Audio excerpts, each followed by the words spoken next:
और जो बदतमीजी हमारे साथ करी, बदसलूकी की, आप सब वहीं थे। धक्के धक्के हमारे हमारे ये हमारे कपड़े फाड़ दी, यहाँ तक ये गेट फाड़ दी। हरियाणा विधानसभा के मॉनसून सेशन का पहला दिन जबरदस्त हाई वोल्टेज सियासी ड्रामे के साथ शुरू हुआ। वीरवार सुबह कांग्रेस के विधायक हाई कोर्ट चौक से काले कपड़े पहनकर पेपर लीक और राम मंदिर चंदा चोरी के विरोध में प्रदर्शन करते हुए विधानसभा के लिए निकले। विधानसभा के एंट्री गेट के पास पुलिस और सिक्योरिटी ने उन्हें रोक दिया। प्रशासन ने कहा कि विरोध दर्ज करवाते हुए विधायक विधानसभा परिसर में प्रवेश नहीं कर सकते।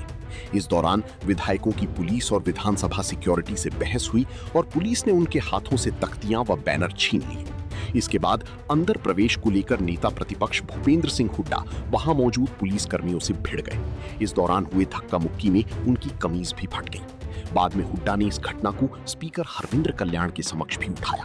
पूर्व मुख्यमंत्री ने आरोप लगाया कि पुलिस कर्मियों ने उनके और अन्य विधायकों के साथ दुर्व्यवहार किया, लिहाजा सरकार मामले में एक्शन ली। हुड्डा ने मुख्यमंत्री पर कांग्रेस विधायकों को गुंडा कहने का आरोप लगाती हुई माफी की मांग की। मुद्दे थे हमारे, उन मुद्दों का जैसे हमने कल चर्चा की थी, तो सरकार की ये नहीं हिम्मत नहीं थी उनको फेस कर सके, उनका कोई जवाब दे सके। इस वास्ते जब हम प्रोटेस्ट करके आ रहे थे, रात में हमारे प्ले कार्ड थे, वहाँ रोका और जो बदतमीजी हमारे साथ करी, बदसलूकी की, आप सब वहीं थे। धक्के धक्के हमारे हमारे ये हमारे कपड़े फाड़ दी, यहाँ तक ये गेट फाड़ दी। तो इस प्रकार से जब हाउस में आए और अभिचरी के बाद ये मुद्दा उठाया डॉक्टर कादयान ने और हमने, तो मैंने एक ही सवाल पूछा था स्पीकर साहब से कि भाई आप ये बताओ कि आपका आदेश था क्या? क्योंकि मार्शल वहाँ खड़ा था जिसका कोई काम नहीं हुआ। मार्शल का काम है हाउस में, हाउस से बाहर कोई काम नहीं, पुलिस का भी कोई काम नहीं। हाउस में कोई होगा, अनियमितता होगी अंदर, तो वो मार्शल रोकेंगे। तो पुलिस, हरियाणा पुलिस खड़ी, वहाँ खड़ी कहाँ? वो बाहर, जहाँ उसके आगे तो पंजाब का भी वो है, पार्किंग है, वहाँ हमारे को रुका क्या? मैंने यही पूछा कि भाई आप ये बताओ आपका आदेश था नहीं था? अगर आपका आदेश है तो फिर वो बताएंगे कि आपका आदेश गलत था, और आपका आदेश नहीं है तो उनके खिलाफ कार्रवाई की जाए तुरंत, जो वहाँ पर थे। इस बात का स्पीकर साहब ने कोई जवाब तसल्ली बख्श नहीं दिया। इस बात से सारे मेंबर्स एजिटेटेड थे। उसके बाद और बढ़ गई बात, मुख्यमंत्री ने उल्टा ही मेंबरों पे वो दोष लगाना शुरू कर दिया, गुंडा तक कह दिया, गुंडागर्दी तक का।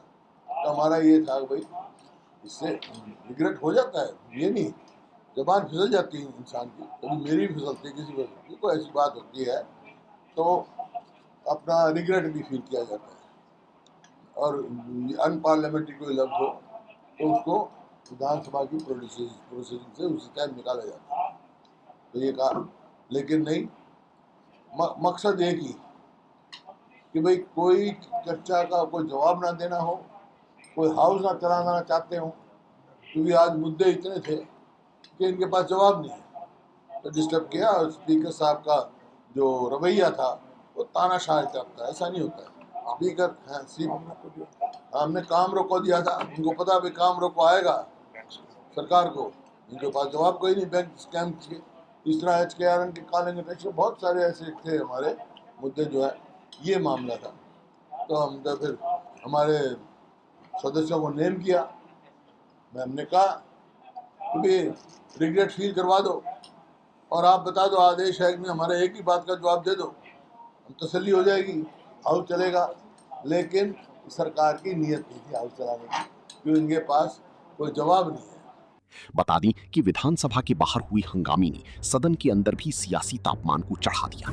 एक तरफ जहां कांग्रेस विधायक सरकार के खिलाफ नारेबाजी कर रही थी, तो वहीं उन्हीं के बीच मौजूद रतिया विधायक जनरैल सिंह ने सिख दंगू वाला पोस्टर दिखाती हुई दीपेंद्र हुड्डा से माफी की मांग की, जिस पर बड़ौदा विधायक इंदुराज नरवाल उनकी ओर बढ़ी और उनके हाथ से पोस्टर छीन लिया, जिस पर सदन में भारी हंगामा हुआ। बहरहाल मॉनसून सेशन का पहला दिन इन सब घटनाक्रमों के कारण काफी हंगामेदार रहा। चंडीगढ़ से चंद्रशेखर धरणी, पंजाब केसरी टीवी। हमसे जुड़े रहने के लिए हमारे YouTube चैनल को सब्सक्राइब करें और नई वीडियो की नोटिफिकेशन के लिए बेल आइकॉन को दबाएं। अगर आप ये वीडियो Facebook पर देख रहे हैं तो लाइक जरूर करें और ज्यादा से ज्यादा शेयर करें। धन्यवाद।